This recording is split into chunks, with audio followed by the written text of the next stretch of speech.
नीतियां वहां लागू हुई तो मंजीत जी उससे पहले जो खुदरा मूल्य होता था मार्केट का, जो रिटेल प्राइस होता था, उसका 40% किसानों को मिलता था।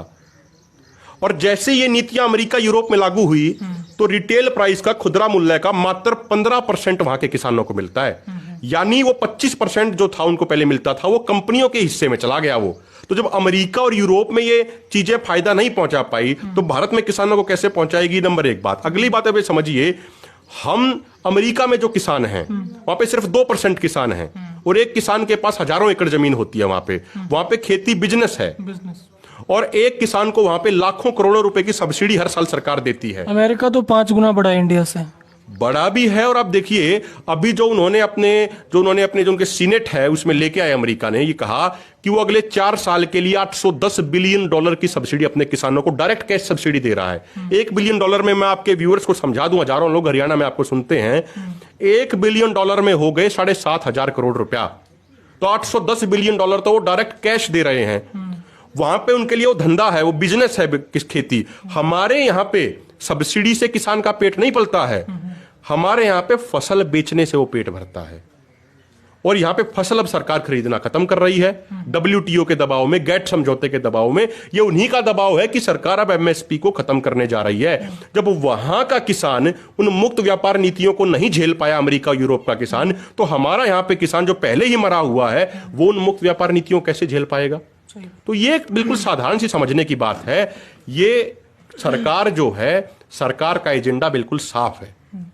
और सिर्फ इस सरकार की बात नहीं कर रहे हैं हम, सिर्फ इससे पहले वाली सरकारों की भी मैं बात कर रहा हूं। जब 1990 में ये गेट समझौते हुए, WTO के समझौते हुए, उससे सरकार ने ये चीज तय कर ली थी उसी समय। जो हमारे नीति निर्माता हैं उन्होंने ये तय कर लिया था कि खेती को ये इतना घाटे का सौदा बना देंगे कि किसान खुद मजबूर हो जाए अपनी जमीन बेचने के लिए। किसान खुद कहे कि भाई मेरी जमीन खरीद लो। मैं इसके लिए आप बिहार के मजदूरों को एग्जाम्पल दे रहे थे। बिल्कुल। देखिए इसमें एक समझने की बात यह है, मैं इस बात को पूरी करूं 30 सेकंड में, कि ये चाहते हैं कि किसान खुद जमीन बेचने को मजबूर हो जाए। उसके बाद ये औने पौने दामों पे कंपनियां जमीन खरीद लेंगी। फिर जब वो बेरोजगार हो जाएगा, जब खेती करने लायक भी नहीं रहेगा, वो किसान, नौकरियां बची नहीं है, तो वो शहरों में जाके मजदूर बनेगा। तो उन्हीं कंपनियों को जिन्होंने हमारी जमीनें खरीदी हैं वही हमें सस्ते मजदूर के तौर पर अपनी कंपनियों में इस्तेमाल करेंगी। आपने बात कही बिहार के मजदूरों की। मैं आपके चैनल के माध्यम से ये किसानों को ये जागरूक करना चाह रहा हूं कि हर गांव में बिहार से मजदूर भाई आते हैं। वो धान लगाने आते हैं, गेहूं के समय फसल काटने आते हैं। आप उनमें से किसी से पूछ के देख लीजिए, बिहार में हर किसी के पास 3-4 एकड़ खेती की जमीन है उनके पास।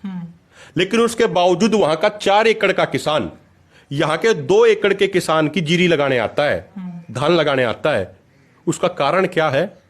कारण यह है कि 2006 में यह कानून जो पूरे देश में जो लागू किया जा रहा है, जो मंडियों को खत्म करके जो व्यापारी खरीदने की जो योजना बनाई जा रही है कि व्यापारी खरीदेंगे, ये 2006 में बिहार में लागू हो चुका है। और उसका नतीजा यह रहा कि मक्का बिहार की मुख्य फसल है।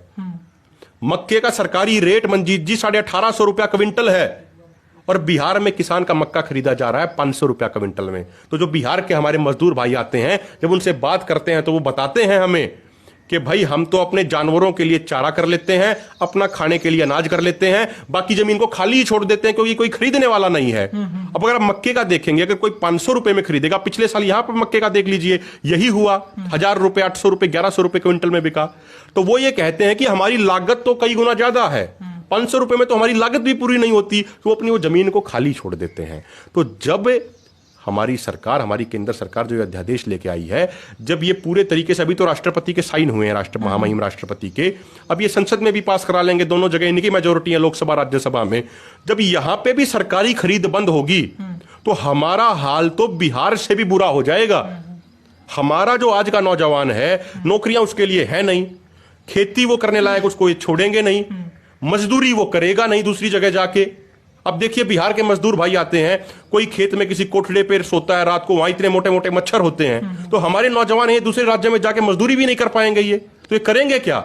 इनकी आत्महत्या होंगी इनकी। जैसे महाराष्ट्र में मामले आते हैं कि विदर्भ में 50 किसानों ने आत्महत्या कर ली, 100 किसानों ने इस महीने आत्महत्या कर ली। इसी तरीके से हरियाणा की भी तस्वीर हो जाएगी।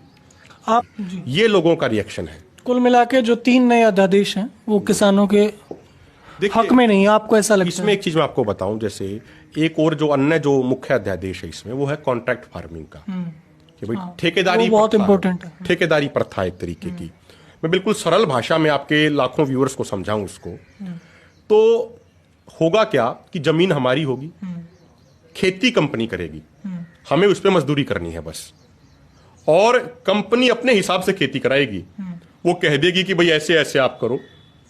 उसके बाद वो ये भी शर्त रख देगी कि मान लीजिए किसी ने आलू की खेती कर ली, तो कंपनी पहले ही रूल बना देगी कि आलू इतना